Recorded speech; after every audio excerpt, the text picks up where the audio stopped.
Hey there, crypto enthusiasts. Welcome back to another exciting tutorial.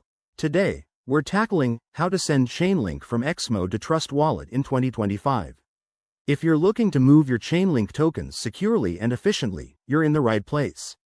This process is straightforward, but always remember, crypto transactions are irreversible, so double-check everything to avoid any mishaps.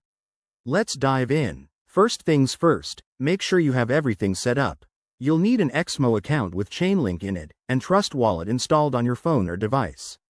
If you haven't already, download Trust Wallet from the App Store. It's user-friendly and super secure for holding your crypto assets. Step 1. Log into your Exmo account. Once you're in, head over to the Wallets, or Balances, section to confirm you have Chainlink available for withdrawal. Next, navigate to the Withdraw, or Send option. This is usually found in the top menu or sidebar. Look for the cryptocurrency icons.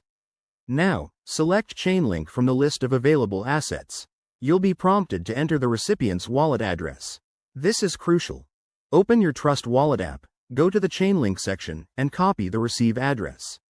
Paste it carefully into the Exmo withdrawal form. Don't forget to specify the amount you want to send, and always leave a little extra for network fees to ensure the transaction goes through smoothly. Before you hit confirm, review all the details. Check the address, the amount, and any fees displayed. Once you're satisfied, click Withdraw or Confirm. You'll get a confirmation code or email. Verify that too. Now, sit tight. Transactions on the blockchain can take a few minutes to an hour, depending on network congestion in 2025. Once it's done, hop back into Trust Wallet and refresh your Chainlink balance. Voila, your tokens should be there. If you run into issues, like a pending transaction, check the Blockchain Explorer for your transaction ID. Wrapping this up, sending Chainlink from Exmo to Trust Wallet is a breeze with these steps. It's a great way to take control of your assets and keep them safe in a non-custodial wallet.